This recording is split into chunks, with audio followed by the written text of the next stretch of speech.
Man, I'm sitting here watching the Twitch feed of the Flip Out finals at Expo.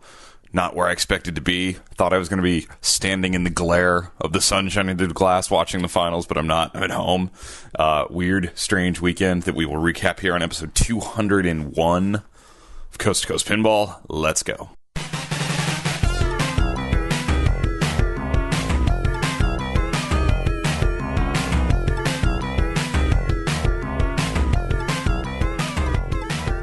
Welcome to Coast to Coast Pinball. My name is Nate Shivers. This is a podcast commentary. I am a man out of quarters. How are you guys? Coming to you, not live, from not where I wanted to be right now.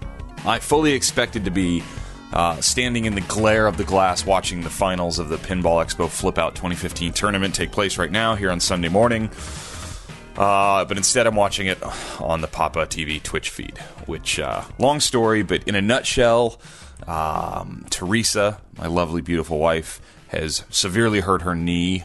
It was a small injury that turned into a larger injury. We think it's probably a torn MCL. We'll find out when we get an MRI here in the next day or so, but she was really needing me to come home, so beautiful Teresa before pinball every time, every day. No problem. So I'm home. Had to cut my Expo weekend short. And it was a weird weekend. I got no sleep. I was so exhausted. Yesterday is a blur. I don't even really remember. So we're going to go through what I did see, what I saw. We have some interviews from the floor. Sorry it took me so long to get to episode 201. There was sort of this thing after episode 200. I just needed to put it down. I wanted to get to Expo, take a little bit of a break, and we're starting fresh here in the 200s, which sounds weird to say, I must admit. So, all right.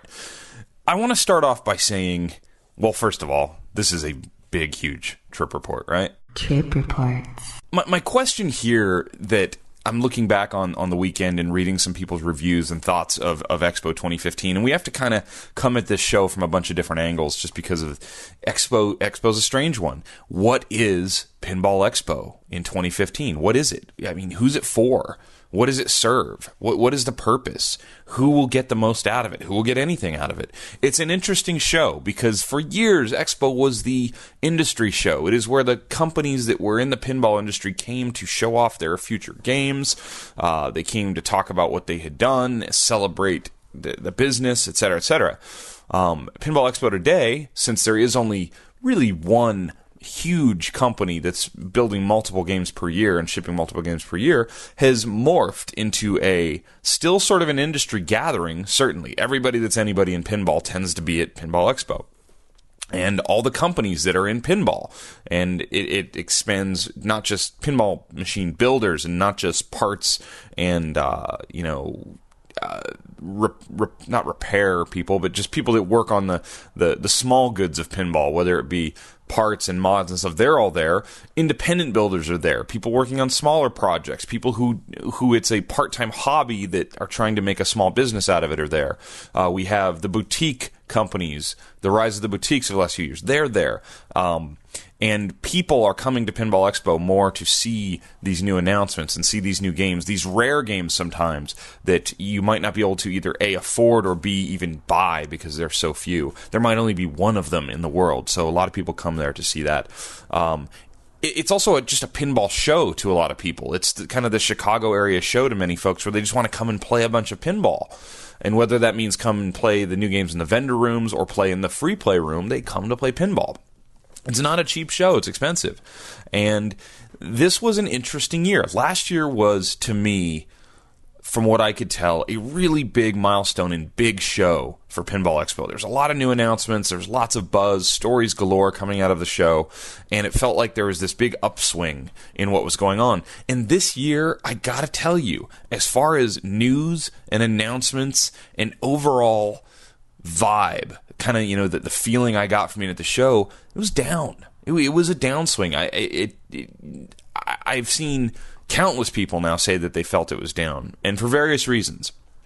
First off, this wasn't a big show of announcements. There were not tons of new things announced and unveiled at this show. There was a few things, but not lots. We didn't have the Big Lebowski reveal and aftermath of that like we did last year. We didn't see, really the first really good working full throttle game like we did last year, or the first flipping Hobbit like we did last year. There was just a lot of follow-up this year. It was a lot of here's what we showed you last year, here's what it's evolved to, and we're really close this year. Lots of that. We had a much smaller group of games in the free play room this year for folks who were really there just to catch some of the news and play a bunch of pinball. This wasn't the best year to be at Pinball Expo, quite honestly. We as me and anybody who plays pinball really appreciates people who take the effort and time to haul a game to a show, because it's not the most fun thing to do. I don't look forward to doing something like that. I don't look forward to doing anything that involves moving a pinball machine. So the people that do, I mean, hats off to them, kudos to them. But there was a couple people this year who had brought many games last year who did not attend this year. One person who I believe brought upwards of 45 games last year, mostly a lot of those great EMs we saw in 2014, did not attend this year. So that right off the bat, the free play room took a big hit, and a few other people who had brought multiple games did not attend this year for whatever reason. So I counted, when I made my run through the free play room in an effort to just see kind of what numbers really there, roughly 80 games with a few turned off, and games get sold out of that room. This is an opportunity for people to make trades, make sales. So games were like being wrapped up and taken away during Friday when I was watching. So definitely, if you were there looking for 100 plus pinball machines to play, it was tough. There weren't as many games. The panelists that Expo had up was varied. I thought it was actually a pretty good just cross section of interesting people talking about different things in pinball. But we didn't have those big announcement type things. I think that the highway panel might have been, to a lot of people, the one with the largest buzz, because we were going to see the Alien artwork for the first time, and we saw the Alien back glass and side artwork for the first time. So we'll get into that. But a lot of follow-up. Lots of follow-up. So my weekend started getting into Chicago on Thursday afternoon and heading right to Stern, to the Stern Pinball Manufacturing, to the new factory. And Jody Dankberg of Stern, marketing director, was kind enough to extend a invitation for me to take a tour with him of the factory. I was going to miss the big Pinball Expo tour, and Jody was kind enough to show me around the place. It's a beautiful manufacturing facility. For those of you who weren't there and couldn't go on the tour, it is state-of-the-art. It's modern. It looks like a comfortable place to work and build pinball machines.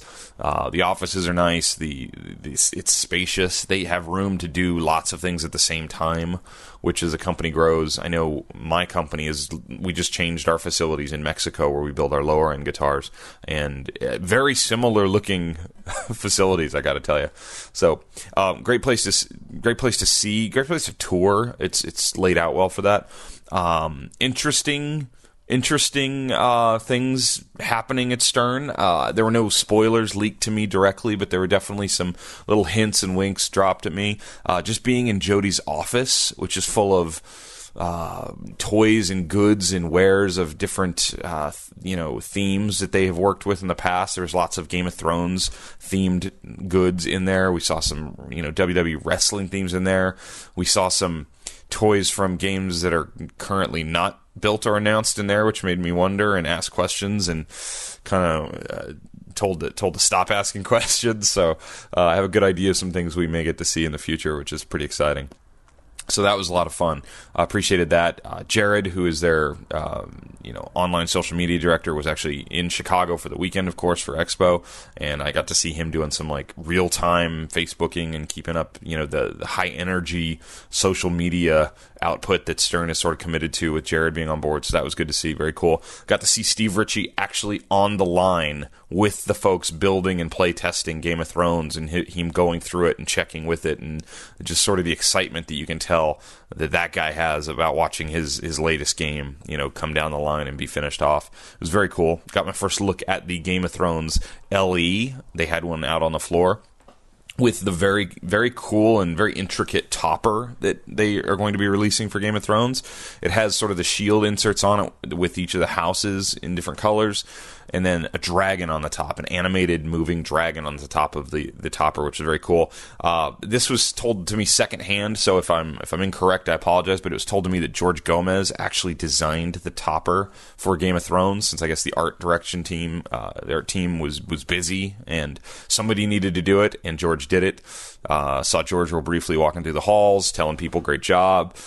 Looked like a pretty excited, happy office at Stern, as Expo rolled out. I kind of believe that over the weekend that Stern sort of won the weekend. If it was a competition, I think Stern won with Game of Thrones. Game of Thrones got bashed early on for the artwork. They made some changes, which I think was hats off to them for working on the fly, making some tweaks and changes. I will tell you, just to get it out of the way, as soon as I saw the game in person, it looked better than it ever did in the 3D renderings. It played fantastic. We'll get into that. I think it's going to be a big hit for them. And I think, I don't know, I think they sort of stole the show with Game of Thrones. That's my opinion. So, post-Stern tour, I did not go to my hotel and unpack or anything. I went right to Expo, jumped right into it. The flip-out tournament was going on, and I wanted to try and get some qualifying done because I had plans and hopes and aspirations. It was a very different flip-out tournament this year with only 2 days of qualifying, all day Thursday, all day Friday, with the finals starting Saturday with a huge amount of qualifiers. 128 people would qualify for the flip-out finals. Many people said, I don't even think they're going to get 120 people in the tournament. I know they did. And Trent Augustine from Tilt Amusements was running this tournament again. And Evan Bingham, friend of the show, Evan Bingham, was assisting him. And I got to chat with them. So I'm going to drop in an interview right here with Trent Augustine and Evan Bingham from the floor. This was done after I realized I wouldn't be there for the finals. But really great to talk to these guys. So let's hear from Trent and Evan. All right, here we are at Expo 2015 on the floor of the tournament late at night as qualifying is about to end here, 11:35, with Evan Bingham and Trent Augustine, organizers, runners, kings of the tournament. How are you gentlemen doing? Doing very well. Oh, yeah, Things great are going very now. smoothly. All right, so Trent's currently ranked 11th in the world, the 11th highest ranked IFPA pinball player in the world. What's that mean to you, Trent? I don't know, I'm doing well. You're doing well. You are playing really well right now, aren't you? I've seen you at the last few events playing lights out. This year started off kind of slow, but lately it's been pretty decent. Evan? What I'm wondering is how long it's been since you've not been in the top 10. Oh. Because it has to be years. Yeah, it's been a while. It's super late. But it changes every month, too. I don't keep track. Evan, where are you ranked right now? Around 100. 100. You need to play better. I do need to play better. You're playing really well, though. You're sitting here as the top qualifier right now by 2 points ahead of Josh Henderson. That's right. I know how to play Game of Thrones. Before everybody else, I'm the one who knows how to play. You have the top score. So this tournament is very unique. You guys are going with 2 full days of qualifying, 7 games in the main tournament, 128 qualifiers starting tomorrow morning. What on earth are you thinking? Well, one of the things people complain about is standing in line at this tournament, which is understandable. And I always like having tournaments that have as many qualifiers as possible. The old Michigan tournament used to take everybody, so we would have huge bracket tournaments in Michigan back in the old days. So that, along with not wanting to wait people in line, I decided to have 128 qualifiers. That way, all of Saturday, people are playing head-to-head instead of waiting in line. If they qualify high enough, then they may not have to wait, even be here at all. If you qualify in the top 8, in fact, you don't have to be here till Sunday. So you're going to play down to how many spots tomorrow? There'll be 32 people left on Sunday morning. So you may not play till Sunday, Evan. I don't plan on playing until late Sunday. So, yeah, when Trent first told me it's going to be 128 qualifiers, I pretty much had the same reaction other people are having, just like, what? I don't know. But, now that I'm a part of it, I'm seeing the bracket. Can one see the entire bracket in one look, or do you have to stand farther back? You can see it in the hotel. It's about 10 feet long. It's huge. It's about 3 feet tall. And if you stand back far enough, you can actually see the whole thing. I actually think it's a pretty cool idea, and to a lot of people who are at Expo who maybe don't usually qualify for a tournament, this could be a very unique spot. You're going to qualify. Yeah, you're going to get into that playoff thing. In fact, I think everybody who wants to qualify is going to qualify. We've got about 135 people entered in the standings, but I'm pretty sure probably the last 20 are not going to show up. Okay, well, I have a spoiler alert. I won't be showing up now. Whoa. I know, it's bad. My poor, beautiful wife has blown her knee out. Oh. So I'm going home in the morning to go take care of her. So there's a spot for somebody right now. I have to withdraw. I'm really bummed about that. How long have you been running this tournament, Trent? I started running it the first year we had it here at the Westin, which I think is about 7 years. How has the turnout and kind of the crowds changed over the past 7 years? Well, the turnout's gotten better every year. We've actually gotten more people every single year I've ran it. But it's not necessarily my fault, because pinball's gotten more popular every single year we ran it too. And Expo's actually gotten better than it used to be at the Ramada and at the Wyndham. You guys did a kind of a tournament buy-in this year to support and pay for the tournament and the prizes and everything. It was $30. What was the reaction to that? Because that was a change for the year. No one has really said much to me. They're just mad. Well, no, because they also know that they're going to qualify. Yes. Last year we took 40 people, 32 in A and 8 in B, so you had to do well to qualify, but there was no entry fee. This year there's a $30 registration fee. That includes main and classics both.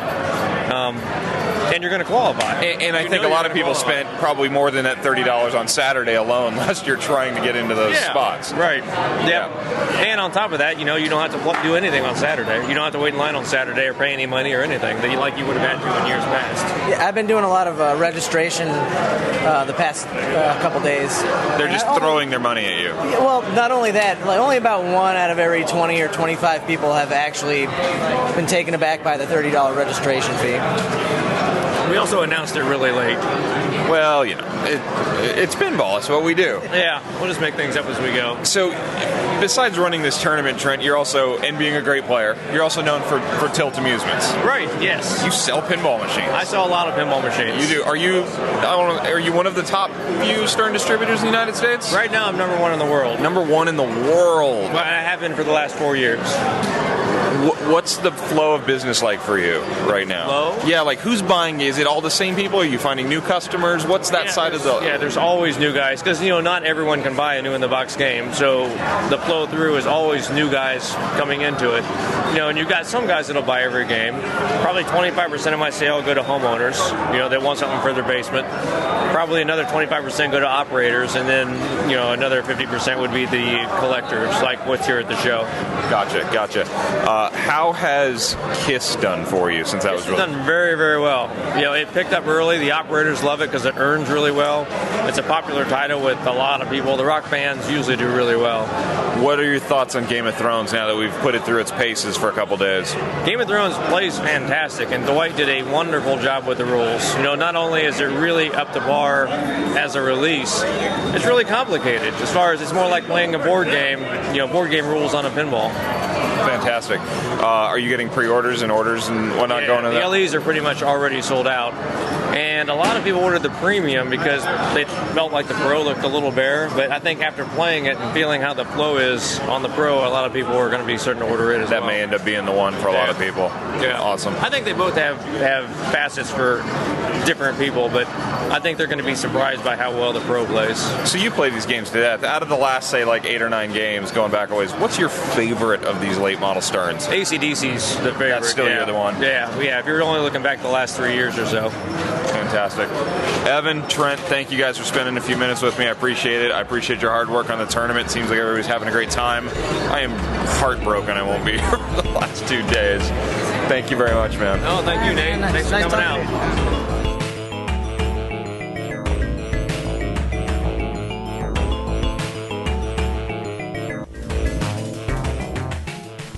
All right, a lot of fun chatting with those guys.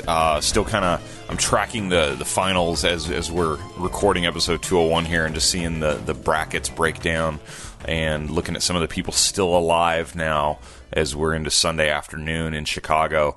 Looks like we've got Zach Sharp in the losers bracket. Zach loses to Josh Henderson in looks like the round of maybe 16.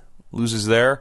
So just kind of watching that unfold. Gene X Wong, friend of the show, moves on, defeating Jack Benson in his, I think that was a that a loser's bracket game in the second round of the morning? I can't tell. It's a very big spreadsheet, 128 qualifiers funneling down. It's hard to keep track of, but it looks to me like Gene wins in the loser's bracket round of 8 down there, so 16 total, something like that. So those still alive as I'm recording. Evan and Trent are about to play each other, actually, which is very cool. Steve Bowden, John Repligol playing each other. Fred Cochran loses to Alex Harmon, so Fred moves down to the losers bracket. Zach, I said, lost to Josh, so Josh moves on. Alex and Josh will play each other there in, looks like the round of 8, if I'm doing this correctly. So it'll be interesting to watch that unfold. Papa TV will have the finals banked on their Twitch feed where you can go back and watch it after the fact, and I'll quit spoiling it for you. Sorry to all of those on different time zones who don't get to see it live, etc. So Thursday did a little qualifying. Wasn't playing all that great. Was putting up some pretty horrific scores, but I was having fun doing it. And that's to be said. I didn't sleep much because my flight was really early out Thursday morning, so I had little sleep, and I thought I'll catch up Thursday night, sleep well. But anyway, so Thursday night, I left. I had to go because I'm working on a not-so-secret project.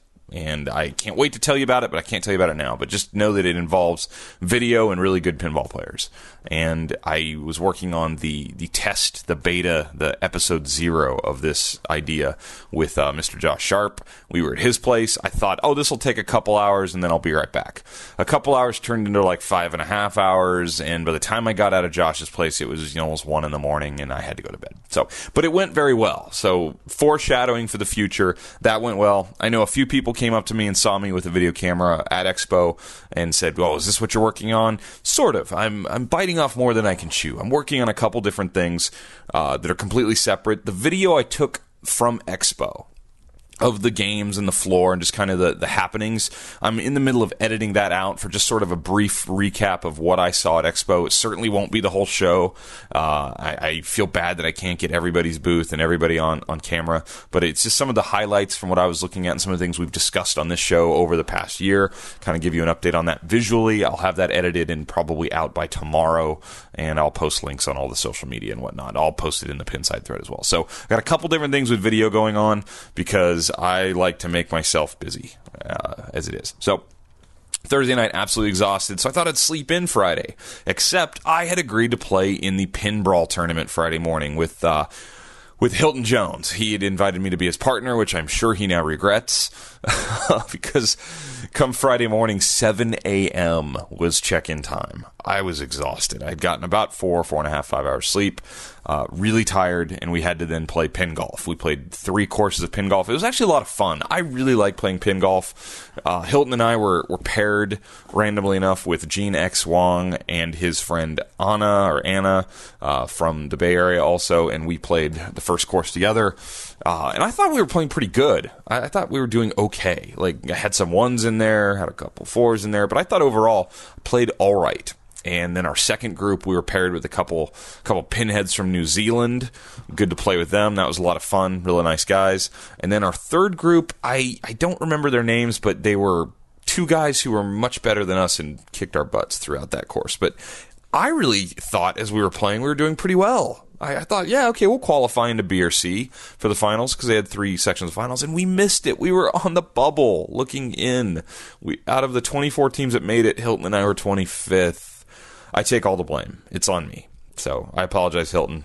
All I can say is choose a better partner next time. So apologies. But actually, I really liked that tournament. I wish it wasn't so early, but I get why they do it. It was fun. And I hope to do it again next year. But I'll probably have trouble finding a partner the way I played. So anyway, moving on. So Friday, we did that. And then I had a ton of stuff I wanted to do at the show. I had high hopes of getting tons of video, and I was starting to feel stressed, and I needed to get it going. And I also needed to try and get better qualifying scores in to the flip-out tournament. So I tried to do that, but I realized I was so exhausted and so tired that I wasn't playing well. The ball was just moving too fast for my weary eyes. I did finally put up an okay score on Wonelli, Big Juicy Melons, which was in the Modern Bank, and I put up an okay score on Game of Thrones, and I think all the rest was actually pretty bad. But 128 qualifiers, I was there. I was in the 80s or 90s. I was going to at least have a spot. So I was good to go. I had some great advice and tips from a friend of the show, Chris Basler, who unfortunately is dealing with some hand-wrist issues, some injury issues that he doesn't want to aggravate right now. So he wasn't playing, which a lot of people high up in the A division of these tournaments should be thankful for, because Chris is like one of the hottest pinball players on the planet right now. So hopefully he gets better. Wish him much luck in recovery there. But he gave me some great advice. So put in some things there, put in some classic entries. It was okay. Planned on coming back later. But I had stuff to do. I had work to do. And at this time, as we got to like the early afternoon on Friday, I started getting texts from Teresa. Teresa's knee. Last time it was ankle. This time it's knee. Knee has been bothering her for a couple weeks. She was at a Pilates type class and felt something tweak in her knee, and we've been watching it. It had swollen up. It had, I feel like this is a health update on the pinball podcast. But in any case, Friday at work, she's a teacher. One of her students, a 6-year-old, ran up and grabbed her on the knee, full force, ran into her knee and buckled it back. She almost collapsed, saw stars, could not walk, had a real issue even getting in her car to get home, and she was kind of freaking out. So that and a couple other things that were going on, I had to come home. There was just nothing I could do. I was supposed to go on from this trip on to Boston and work all next week in New England. I booked a flight home the next morning at 7 a.m. There's just nothing I could do. Family comes first. You all know that. I don't need to explain it. So I changed my plans. So the money I spent on the tournament was sort of a donation. At the end of the day, I didn't get to play in any of the finals. I headed home, take care of Teresa. She's doing better. We saw a doctor. MRI coming. Probably a torn MCL. I know. Not fun. But I'm home, helping out. So the rest of Friday, I wanted to see what I could see and talk to who I could talk to. So I spent Friday evening walking the vendor hall, seeing the games, seeing the people playing the games myself, kind of seeing where things were. I got to stop in the hallway and chat with Jaap from Dutch Pinball. Barry could not make it, had some personal issues arise, so Jaap was kind of bearing the full force of speaking duties for Dutch Pinball at this show. Jaap's a great guy. He's real smart. He's real excited about the game. And unfortunately, he had the job of delivering some not so happy, exciting news for Dutch Pinball. They will not be including the original songs that they had been promising in the Big Lebowski pinball machine. That was actually one of the big selling points of this game, was 12 songs from the movie, from the soundtrack in the game. And I will recall about a year ago chatting with then Dutch Pinball team member Phil about this. And, I work sort of in the music industry. I work in the musical instrument industry. I've played in bands and had a publishing company and had music published and gotten ASCAP royalty checks over the years. I know how that all works. And I remember asking questions at the time about, well, how hard was it to get all of those songs? Because I know what licensing music is like. It's not the easiest thing to do. People will tell you no, and it costs money. And the fact that they had pulled off all 12 was very impressive, but it did strike me as awfully, I don't know, it seemed too easy, I guess. So when I heard the news that they would not have the original, those songs from the movie in the game, I was not surprised in the slightest. Licensing music's tough. I think that the way the licensing worked for those songs, and I don't fully understand this, exactly how it works, and I will do my best to clarify with Barry and Jaap and even Roger Sharp, who's working on some of the licensing for them, is I believe they could use the songs if it was in the context of the way the song was played in the movie. So they had rights to use everything in the movie, including that music.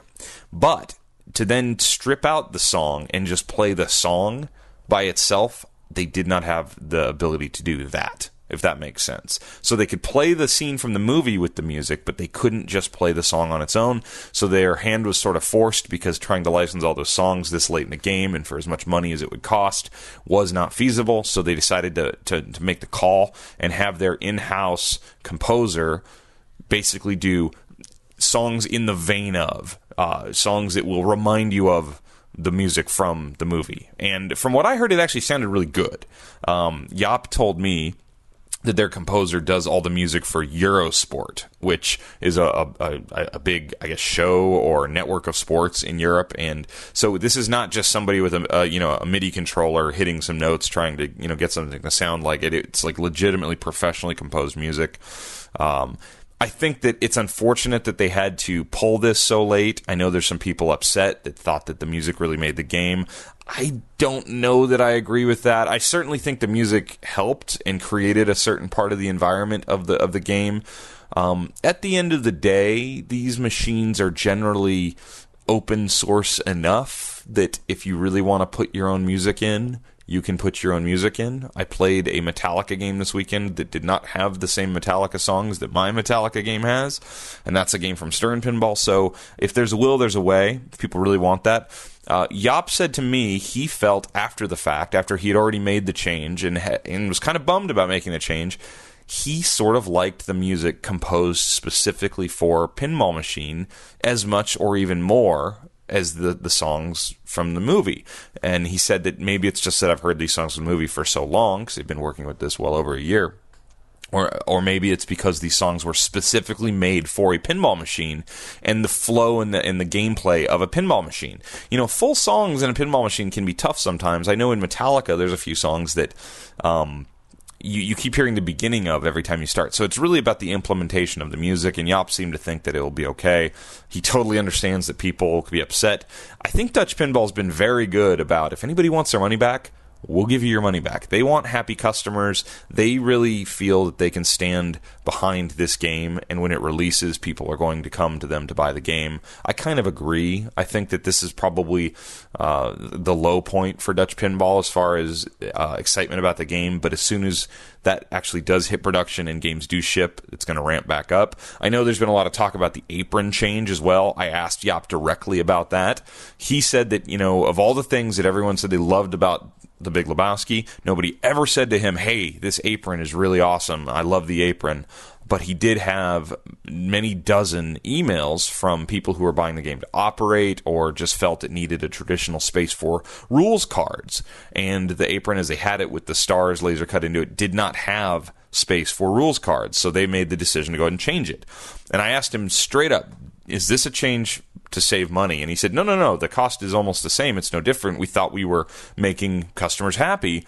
And unfortunately, when you change something that people are expecting, there's other people who are unhappy. So I think they're looking for a middle ground. I suggested putting a space for rules cards that looks nice enough without the rules cards and have the stars and the little cutouts underneath where the cards would go. And he seemed to think that they'd already thought of that and thought that might be a good idea. So I think that story's still developing. But he seemed genuinely surprised at the pushback on that.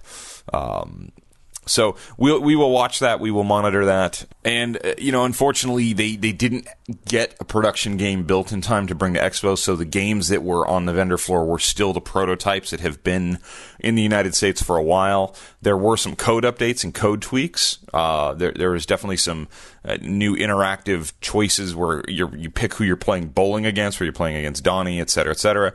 The gameplay, I thought the game played better. I read some people on Pinside saying, the game didn't play as good. I thought it played better. The upper flipper was dialed in perfectly now so that it flipped strong and everything. The game plays great. These are still the prototypes. They're auctioning one of the prototypes off. So you could have a piece of pinball history there. But as far as, any big giant news on how the game felt or looked, don't have it for you because we're still dealing with the prototypes. So also on the floor in the vendor hall, and just, Big Lebowski was crowded every time I walked by it, and I finally, did get up and play one game with some good folks there and lose at the Big Lebowski game. But over at the Jersey Jack booth with The Hobbit was also just as crowded, if not more crowded, the entire show. They only had one Hobbit on the floor, so the line was sort of double long for that. And I did not even get to play it. It looks fantastic. It's in the video that I shot that'll be hitting the YouTube page soon. And I got a chance to actually chat with Jersey Jack, and he was kind enough to cut a little interview here for the show. So let's get an update on Jersey Jack Pinball and The Hobbit and other things straight from Jack himself. Okay. All right, joining me here, Pinball Expo 2015, Jersey Jack. How are you, sir? I'm great, Nate. How are you? I'm and good. It rhymes. Do me a favor. Yes. Say your last name for me. Guarneri.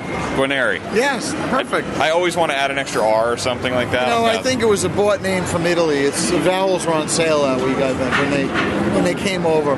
I do events on Long Island sometimes. Long Island, and I have to read names at the end, people who think, and I just butcher the names. Well, when all you night come to long. Long Island again, come to Jersey. I'm going to. We're going to do that. I'm a Brooklyn kid, so Long Island was part of Brooklyn, actually.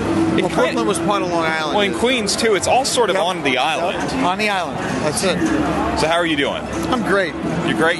We're up late here. It's almost midnight, 11 o'clock maybe. Well, I have a flight out at 5 a.m. Oh, you got me beat. I'm 7 a.m., so you got me beat. I'm not going to sleep. I'm just going to hang out. We're going to play pinball, and I'll get in the car and go to the airport. That's fantastic. Maybe I'll take an hour nap on the plane. All right. 1 year ago, yeah, I looked at your game. Yeah. Everyone looked at your game. Yep. I can only speak to what I thought, and I thought, okay, that's not what I was expecting. It's blue. It's got some sky on it. It's something. It wasn't what I expected. Right. A year later, I look at your game. It's pretty gorgeous. The game looks really nice. Yeah. I think it's like a meal in a way. You need to cook it a while and really make it be all that it could be.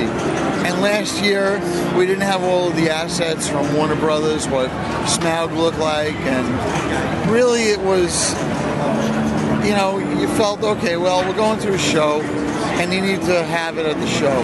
There's a lot of pressure at these things to show what you can do. Yeah, I mean, the timing of the show didn't really match the timing of the game. And the initial reaction was good, but the after reaction was not good. And I just immediately, we want to give our customers what they want because they started the company.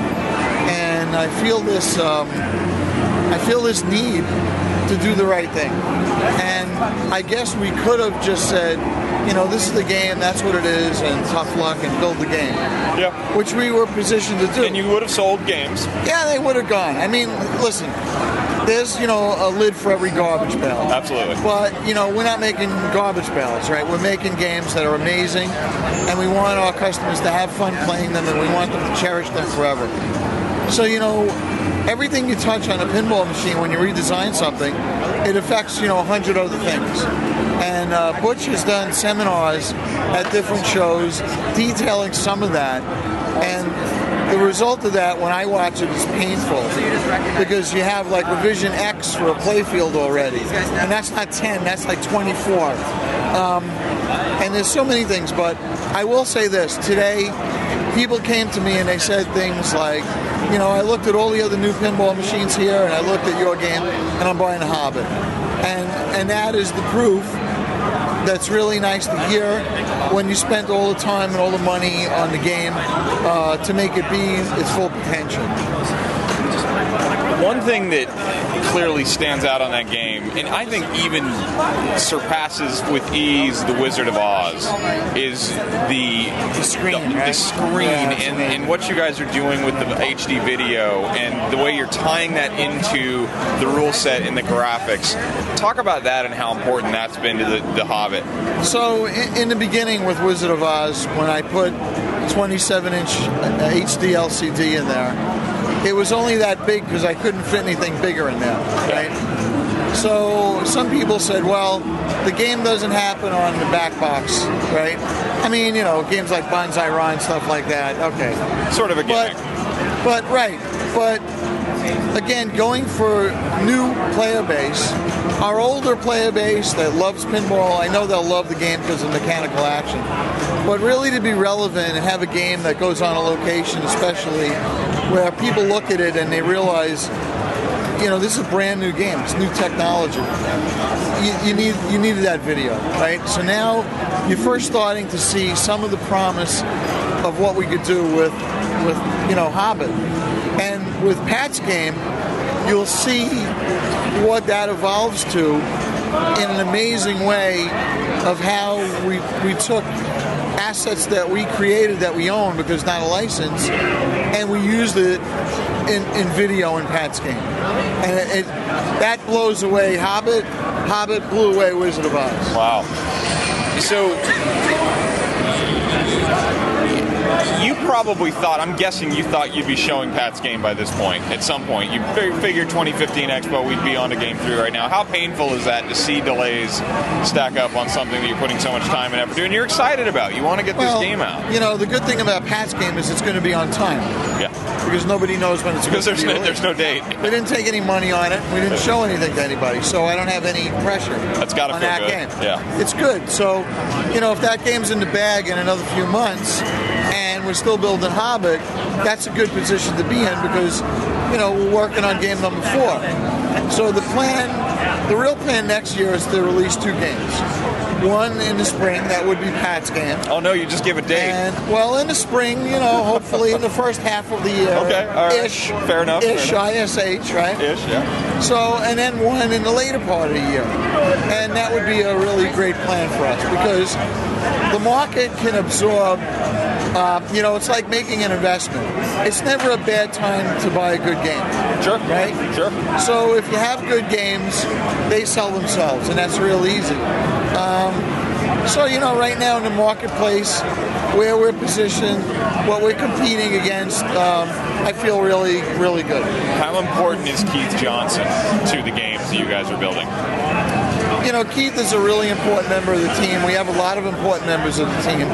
But, you know, Keith is a really great player, and he brings that perspective to the game, right? So he's going to do things that are really deep because you're trying to serve a lot of different masters, right? So commercial games, you want players off in a short amount of time. Well, so now with Pindemption, you have a timed gameplay where people that are not good players, at least they get to play for 3 minutes. And people that are great players, they get thrown off the game. And it's kind of cool because now you can turn the tables in a restaurant and you can serve a lot more people and the game can make money. Right? And somebody gets something for that. Yes. Even if they play 3 minutes, absolutely, they get something. Absolutely. So, you know, that's part of it. But, you know, going back to Keith for a minute, we're going to have 4 programmers total like in the next week to 10 days because I hired another 2 people. Wow, fantastic. So they're going to be taught and mentored by Keith and Ted. Yep. So I didn't go out and grab a name, let's say, of somebody. We brought people in that love pinball, that are very talented, that really don't have big egos and have a lot of baggage that they could bring to something, and they just want to make great games. You know, and that's what we need to do. We need to build other people because if we don't do that, you know, this is not going to continue. We need to get younger people to be designers and programmers, engineers, all those kind of things. How long will you build the Wizard of Oz for? You know, we have the license till the end of 2017. We'll probably build like another 200 to 300 games before we get into the Hobbit. We should be building Hobbit during November next month. Great. So we have parts for Wizard of Oz. We could stick 30 or 40 games in the line of Hobbit and build them on the same line. So it wouldn't surprise me if in 16 we're building more Wizard of Oz because the games we have in stock, they'll be gone by holiday time. That's great. Yeah. What's been the process for you working with Pat Lawler? You know, Pat really is a dream come true because as an operator, when I open games like Earthshaker and Whirlwind, Funhouse, Addams Family, Twilight Zone, and I put them on locations that filled up with money. Yeah. I never had a dream to own a pinball company, right? I never had a dream, obviously, when Pat was making those games and I was buying those games. Him, Steve Ritchie were legendary people to us operators. To sit in our fireside chat last night and have Pat Laurel thank me for hiring him so he could design a game for my company was, you know, surrealistic. Yeah, that's good. Yeah, that's great stuff. It's really amazing. So I've had a great life the last 40 years in the industry. I thank God for it and our customer base and a lot of really committed people and the excitement about what Pat is doing. So in combination of our newly issued patent to connect electronic devices to a pinball machine, to do the redemption center in the cloud, to do all those things are going to come into play with Pat's game. So it's not just about, well, this is this theme game and this is this theme game and that's that theme game. It's about changing the whole dynamic of what a pinball machine experience is, especially on a commercial location. When you come to a show like this at Expo, do you walk around and see everything? I haven't done that yet. I've been kind of glued over here. We have a lot of people online for The Hobbit, Wizard of Oz. Constant. A lot of people want to say hi, take a picture, and that kind of stuff. And, you know, the show's a great show because I'm losing my voice. Yeah. So, you know, my wife always knows how good the show is. When she talks to me on the phone, if I don't have a voice, I had a great show. Excellent. Well, I appreciate you taking some time. I think The Hobbit looks great. It plays great. I think it is, you know, for whatever anybody thinks about The Wizard of Oz, The Hobbit to me is an evolution beyond, and I would be very proud of it if I were you, and I look forward to the next few games. Thank you. Thank you, Jared. And Nate, I got to tell you, you know, I listen to your podcasts, and I really think you have an objective way of getting information from people. It's obvious you don't take sides, which is great. You know, some people like this, some people like Coke, and some people like Pepsi, right? But, you know, this is all pinball. So the more pinball, the better. Absolutely. The more we could evangelize and tell the world about what we have and what we're doing, the better it is.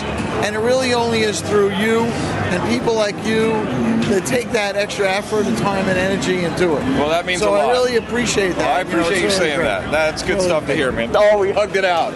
We hugged it out on Coast to Coast Pinball. That's good stuff. Thank you, Jack. I really appreciate it, man. All right, good times. That was a lot of fun talking with Jack as we literally hugged it out to close out that interview. That was fun. Okay, so a lot of other things going on. I got to see P3 again. Got to play Lexi Lightspeed, chat with Jerry a little bit. The game is playing as good as it's ever played. I saw constant, you know, people coming up and playing it, not knowing what it is, and then walking away smiling and happy. I wish that, you know, project the best. Got to chat with Scott Gulix and see some of the updates to Wrath of Olympus, which is sort of this crazy project of this game that is just like right there waiting for everybody, but there's no path to build it yet. And that's sort of unfortunate.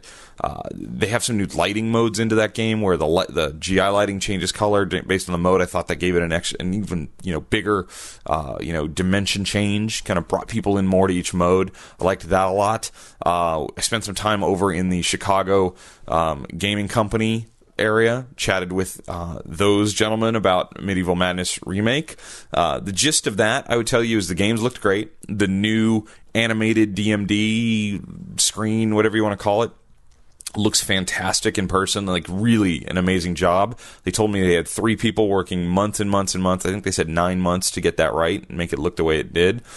They don't have a price yet announced for that upgrade to get that full color animated display. They said that the castle mech and toy on Medieval Madness Remake is, I believe the quote was, a nightmare to get right. Really complicated, really tough.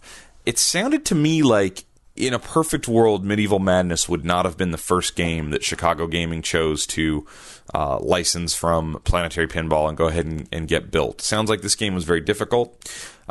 And I asked them straight across, are you going to do it again? And they said, oh, yeah. We already have the second game prototyped.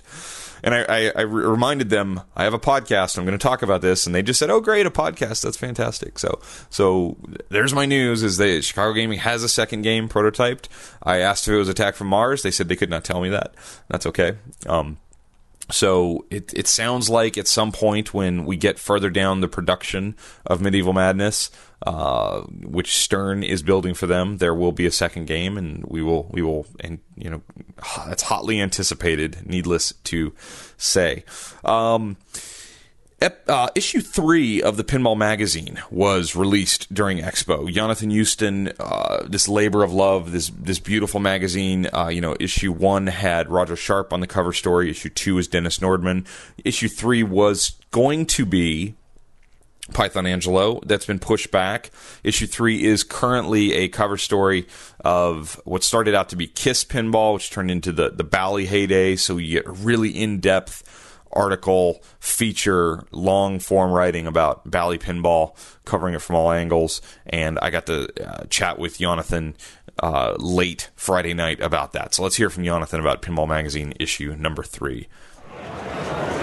All right, here at Expo 2015, it's getting late, but we're in the shadows of the Pin Game Journal booth, and I'm here with Pinball Magazine editor, owner, operator, writer, king, I believe, Jonathan Houston. How are you, sir? I'm doing well. You're well. Yeah, very well, actually.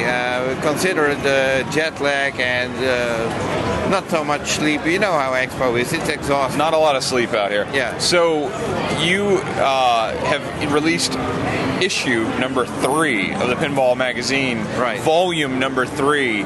Mega huge 200 and something odd page episode 260 3. pages. 260 pages. It's awesome. It looks beautiful. Thank There's you. a lot of content. Going to take me weeks to get through it. Well, I told people it would take them till past Christmas to get through it. Oh, I don't know. Well, it depends how much free time you have. That exactly. See, a lot of people here with some free time, I think. So, lead story is Kiss. Why the movie? Actually, it's not. It's not. It's just okay. Sorry. Cover story is Kiss. Actually, it's not. It is. I'm looking at the cover, and Kiss is on the cover. Yeah, well, it was the most obvious cover to pick. It's the cover story. Technically not. No, technically it is. No. I'm looking at the cover, and the cover is Kiss. The cover. All right. So, what in your opinion, in your inaccurate opinion, is the cover story? The cover story is Bally's heyday. Oh, okay. All right. And Kiss happens to be, the cover image that I use is Kevin O'Connor's original backglass painting for Kiss. You got me. You got me. Which is a game designed by Jim Petla, and Yes. I have both Kevin and Jim Petla in the magazine with covering their years at Bally, as Tom Neiman, who was their marketing director and who invented the whole concept of putting licensing on pinball machines. I think that's fantastic. What was that like doing the research for that article? That was really fun. Yeah, I bet. Yeah. I mean, you know, we talked about the issue that I was working on about Python, and this was such a delight working on this and working with people who had actually fun dishing up the memories about the times that they worked at Bally, contrary to Python, who was only, well, let's put it mildly, not in the best mood. Sure. You know, he didn't like dishing up memories of old wounds. The old, Yeah.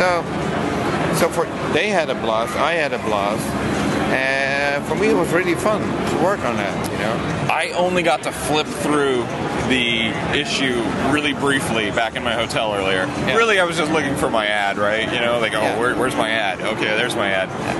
No, I'm just kidding. Did I see something having to do with recent interview on the show, Mr. John Papaduke, in the issue?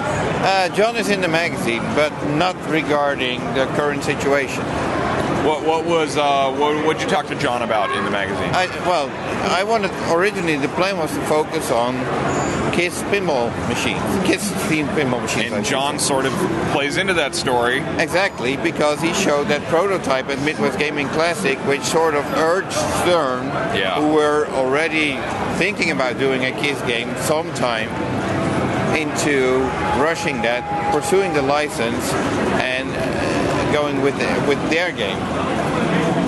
So, if you want, what I try to do with each issue is I want to cover the main story in depth as possible. Yep. So if I do Roger Sharp, I do everything I can find on Roger Sharp. If I do Dennis Nordman, we discuss his entire career. If I do Kiss pinball machines, which was originally the idea, then I had to include John. Absolutely. Yeah. I know John is controversial. Sure. I've heard that. And people may have their opinions on John. Like you said on your show, John's also a very likable guy. Yeah. And I don't approve of things that the way he did it, but he's still a pinball designer. He did that game. I didn't want to get into the snake pit that the current thing is. I really didn't. So I just briefly mentioned. But it's so fun in the snake pit, Jonathan. No, it's not. No, really, it's fun. Well, you say in the snake pit, I say out of it, you know. John contributed to the magazine, and I really had to bust his balls to get him to contribute to the magazine. He really didn't. The interview is like a collection of Skype chats for over 3 months, where he would maybe respond finally, give me 2 sentences, and I put something together. I sent it to him. Once he saw what I was doing with it, then he became sort of more collaborative, But he had other things to worry about, which I don't need to get into detail about, because I think you heard about it. I heard something about that. So one thing I noticed while flipping through is your reach for the magazine is pretty wide now. You've got the photos of all sorts of different sort of pinball people. I hate to use the word celebrities, but, whatever. Pinball people, known pinball people holding the magazine. You've got a lot more ads, I feel like, this time. Like, people kind of came out to, support and advertise and be a part of. Yes. What's that been like? Are people reacting now after the first 2 episodes have kind of been out? Issues have been out there. Well, I think issue 2 got... With issue 1, a lot of people were like, well, Pinball Magazine, I don't know. So when I put the magazine out, people were blown away with the quality. I can say that because that's what happened. Absolutely. So then I did issue 2, which was even thicker. And it took me... Then I did the book. I did the book by Santiago Chufo last year. Yep. Actually, I did that because I knew that the Python issue was taking way too long. Yeah. And I wanted to put out something. The book already existed in Argentina. I figured this is going to take me a few weeks, and then we get back to Python. And so it took me a couple of months, and before you know it, So anyway, I think people by then realized that I try to put out a quality product, and at least I hope they do. Absolutely. So when I send out my mailing to potential advertisers, a lot of new advertisers came on board like, yes, I want to be in there. Or maybe because I mentioned to them, like, okay, it's going to be about Kiss Pinball, or Kiss Pinball is going to be featured. Maybe they figure there's a crossover market. I don't know. Absolutely, yeah. There could be a wider audience, so to speak. I'm not sure. I still have to see the Kiss fans be as fanatical as people say they are, that they buy everything. But it may happen. It could happen. How far down the rabbit hole in issue 4 are you? Well, I still have 180 pages on Python that need revision. I had that at the Texas Pinball Festival. I didn't move forward one bit with that. I was just... I had difficulty putting myself back on that, in the sense that... It's a heavy, heavy story. Well, yeah, but it's... I almost fear it's almost depressing to read it. I mean, Python and Williams, at the end, that wasn't a happy ending. Yeah. And then Python, the whole Capcom thing came. And that's, if you read... I know what Python told me, and I still have to talk about to the people who worked with him. But if I have to believe Python, it wasn't a happy family. It was basically bitch fight after bitch fight, or whatever you want to call it. Arguments, and it may have been that way, but it doesn't mean it's fun to read. I will tell you that it reflects on me. Not everything in pinball is always the best to do. Sometimes you do an episode with someone and you realize as it's happening, like, this story is rough. This isn't all that fun. Yeah. But you know what? I think it's important to still tell the story, and I'm glad you're going to. Yeah. Because it's, we're the ones who are living in it right now, and the people that are buying your magazine or are listening to this show, they're into it. They wouldn't be a part of it if they weren't, and I think it's a great historical thing to tell these stories and get them out there, and I'm glad you're doing it in print media so in depth. Yeah, well, I got tons of artwork by Python, and I really would like to put it out there, but it's a double-edged sword, because the more you get to know about Python, there's a big chance that he might fall from his pedestal. Sure. So it's a tightrope to walk to tell these stories, isn't it? Well, people will find out that as entertaining as he may be, if you hear him on a podcast or a seminar, yeah, it's fun for an hour. But after 50 hours, Sure.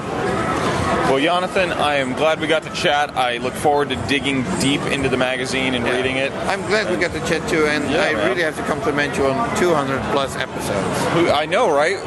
You and I right now are like in the middle of episode 201.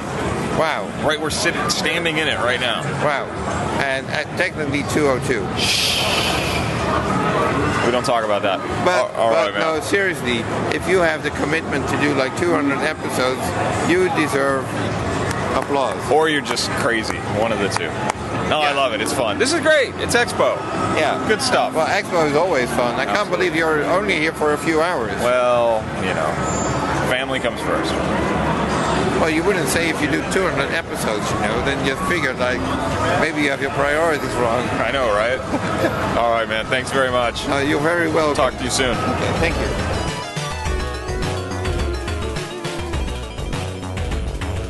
All right, thanks for Jonathan for coming on the show. I got to say, I've been flipping through third issue of Pinball Magazine. It's deep, man. There's a lot to it. It is really excellent. So if you don't have that, if you haven't bought that yet, check out Pinball Magazine. I don't remember if it's pinballmagazine.com. I think it's pinball-magazine.com, or find them on Facebook. Jonathan also told me that I believe Marco will be distributing the magazine going forward. If it's not Marco, I apologize greatly, and I'll fix it later. But I believe he said Marco will be go ahead and getting boxes of the magazine to be able to send easier here in the United States out to people who want that. So absolutely a must-have for your pinball memorabilia collection, if you will. All right, so there was a lot more on the floor. I got to chat with Matt from Back Alley Creations. I checked out a bunch of different mods people, the Measle Mods booth, a lot of good stuff, a lot of great pinsiders. I met a ton of good people. That's one of the fun things about these shows is I get to meet people who actually listen to this show and get to hear them tell me that they love this, hate this, love this, hate this. Not a lot of hate. I had a couple of people say, man, why so much tournament talk? And then I had a couple of people say, man, stop talking about the same boutique machines all the time. Talk more about tournaments. So it just cancels each other out, and I'm just going to keep doing what I do. But I really appreciate people going out of their way and saying hi, and it means a lot to me. This is not something I get paid for, so getting to meet people who enjoy the show is the payment. Absolutely 100%. So thanks. I wish I had more time at these things, just like hang out and play pinball, but I was trying to get video done. I got some great video. One of the highlights, I think, of the video I'll be posting soon on my Expo recap video was at the Game of Thrones launch party. So Stern teamed up with Dead Flip and Jack Danger to do a live streamed Game of Thrones launch party where they had an IFPA sponsored Game of Thrones launch party tournament, and they had the the official unveiling of the Game of Thrones limited edition. When I got down to the launch party, it was in full effect. They had music going, the open bar was flowing. It was good times in the room for many people. They had 3 Game of Thrones pros set up, which were just for the tournament, lined up trying to get on those, and then they had the limited edition with Jack Danger streaming live. And when I got there, Robert Gagno was in the middle of grand championing, putting up the grand champion score on Game of Thrones limited edition and just crushing it. He ended up with like 1.4 billion on the game. And then you'll see it in the video. Jack Danger and Steve Ritchie go head-to-head, and Steve Ritchie just destroys Jack. So all is well and right in the world as that should have gone. So it was just a ton of fun in there, great vibes. Game of Thrones, I got to play it. Mostly I played it in the tournament, actually. So I was paying like $3 per play to play Game of Thrones, and I only played the pro. I liked it. I liked it a lot. There will be no Where's the Code movement on Game of Thrones. There's tons of code, tons of rules. They released a fantastic strategy guide ahead of Expo for Game of Thrones, which the development team put together in depth for the rules. It's cool. I think it's a fantastic shooting game. Lots of flow, lots of satisfying shots. Steve Ritchie does it again. The game looks better in person. I'll say it over and over and over. My hat's off to Stern for putting out a quality game. I'm not going to back off on the comment that I still stand by. I don't love the implementation of the art package. I don't really like any of the translights. I guess the White Walker and the Premium is probably the best of the three to me. I don't really care for any of them. They're too light looking. They don't have the dark feel that I was hoping for. They're composed fine, I guess. I mean, I'm not an artist, so who am I to say? But I don't really care for them. I don't love the light color on the playfield, but it works. It's just, I think they could have gone a different direction and made some Game of Thrones fans happier, but it looks good. The limited edition, I was shocked at how large that upper playfield actually looks. The upper playfield looks like it has enough space to be like a really key shooting area of the game. It changes the gameplay incredibly. Because it no longer is just flowing ramps. You're going up into this upper playfield. You'll see gameplay start to leak out of that. I have video of Steve Ritchie playing on the upper playfield. It's a different game. It's really like two different games. And I had one friend of the show even smile to me and say, "Man, I might have to buy both." And I couldn't tell if he was joking or serious. So anyway, hats off. I think Game of Thrones was the standout as far as something new and exciting at the show. Got to see the Highway Pinball changes and the new artwork for Alien. Arik Lawson has joined the team there, as we've talked about here on the show before, to design artwork and be the art director for Alien. And we saw the unveiling of the back glass, and it's on the high-res images are on Pinside. I think it looks great. People that were looking for some busy action scene with the alien tearing across it and all this stuff going on might be disappointed that the rights holders give you a package of images to work with. You have some parameters in place, and Arik has not been shy about saying he felt, I don't know, I don't want to put words in anybody's mouth, but he did make the motion of the two hands out in front of him, feeling a bit handcuffed on what he could do. That being said, it's the classic egg from the original Alien movie poster, surrounded by more eggs and some green mist and the starry background. I think it looks fantastic. I am a big proponent of back glasses like that. It sort of will serve as being very iconic to a game over time. It's the issue I think I have with Game of Thrones. Instead of putting up certain characters on the back glass, I would much rather have seen the Iron Throne or just the dragon with, Daenerys sort of there and just that. But instead you get these like triplets of characters and I don't really care for it. I like the Alien back glass a lot. And I think it looks good. I look forward to seeing the playfield artwork. I think that'll be very interesting. One of the big stories, though, for Highway coming out of Expo was they are offering now a new option on how to configure your Highway pinball machine. They're offering now a 24-inch full-color display, which takes up the majority of the back glass now. So what we had was, originally, we had a screen in the game, in the game, like in the playfield, and nothing on the back box. And people said, "Oh man, you got to put something on the back box. We need to be able to see the score and read see what what's going on if we're not the one playing, etc., etc." So they responded and they gave us the same size display put up in the back glass. And I thought that was a must-have if you were getting in on Highway pinball games, either Full Throttle or coming up with Alien. I think it was a no-brainer. You needed to get the game that had the display in the back box. Well, now they're upping that display and going to a big 24-inch display, full color, so it'll emulate what's on the playfield display, and it looks good. The images are high def; they're upscaled properly. I think I have a few shots of the Full Throttle display, and I asked Arik when I got to chat with him, is this like a bummer for you that you design this back glass and do all this work, and he's doing a standard back glass and a limited edition back glass, and then now that back glass artwork on many of the games is probably not even going to happen because I think a lot of people are going to opt for the big screen. And he said, well, it is what it is. He gets it. he thinks it's a good move, and I agree. I think this is a really great move for Highway. I think that Jersey Jack has proven that screen will attract people to the game on location. Wizard of Oz has been a high earner all across the country for those operating the game. The Hobbit looks fantastic with the images moving across the back box and the HD movie shots. It's just absolutely beautiful. So I think this is a really good move for Highway Pinball.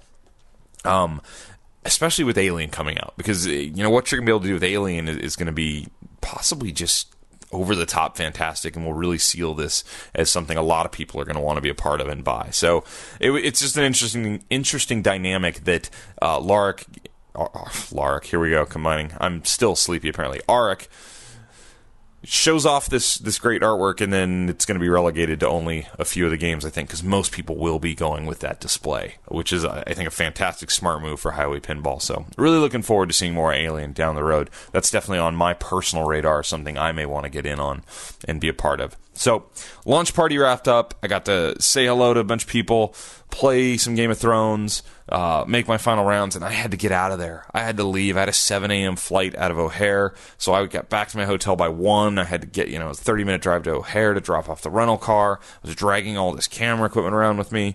It was tough. It was a tough weekend. So, I guess kind of in conclusion, Expo was not what I had hoped or expected. It was still a lot of fun for me personally. These shows often are about the people, and there was a ton of people I never even saw. People that I had planned on meeting up with, hanging out with, doing some work with for different projects we're all working on. Never even got to see them. I never saw Charlie or Ben from Spooky Pinball. Never saw them. Did not make it out to the Pinball Life Party, which to a lot of people seemed to be the highlight. I know Terry knows how to throw a party. I think Expo needs to address what it is. Kind of wrapping back around to how I started this show, I think that they need to see who they're trying to serve and make sure that experience is worthwhile. Because a couple more years like this, where the free play room is sort of soft and they have the strange cutoff hours for the vendor hall and games, being gone earlier than expected, you don't want to do that too many years in a row. Not when you have shows like the Midwest Gaming Classic, which, I've never heard anything say other than, oh my gosh, there's so many people here, it's so crowded, because it's a great show. The Texas Pinball Festival, which I think has set the watermark for how to run a great pinball show. You have shows like the Southern Fried Game Room Expo, which has had 2 fantastic years in a row. The New England show, Fantastic New England, which rave reviews, hope I can make it out next summer. Expo needs to be the gem. It needs to be the shining star, because it is in Chicago. It is the industry show. You're not going to get to another show and have so many people involved in pinball all under the same roof. And I by no means am complaining about the show, and I really appreciate Rob and Mike and Dave Fix, allowing me to come in and kind of have my way and do what I need to do and get interviews and have my run of the place as they said to do. But it's a little worrisome to hear the blowback and some of the pushback I'm hearing now as we're wrapping up the show. I think the tournament is run really well. I think this new format is probably going to please a lot of people because, it's shorter. It's a shorter time frame, but a lot. Everyone basically got to play the finals. Everybody serious about it probably made the finals, and that's going to be a lot of fun for a lot of people and going to be a great experience. So we'll see, and I hope they can up their game a little bit, because last year seemed to be a really fantastic expo, probably the best ever to the modern audience. It's been going the last few years during this resurgence of pinball, and I hate to see any steps backwards, I guess is the way I'd put it. So anyway, that's episode 201 of Coast to Coast Pinball. I'm sure I forgot tons of stuff. We'll recap more in 202. Lots of stuff happening. Really excited. Thank you guys for listening so much. I have so many emails to respond to. I'll probably not even get to them all, but just know I read them. I love them. You guys are fantastic. Until next time, play more pinball, be nice to each other, and take care of yourselves.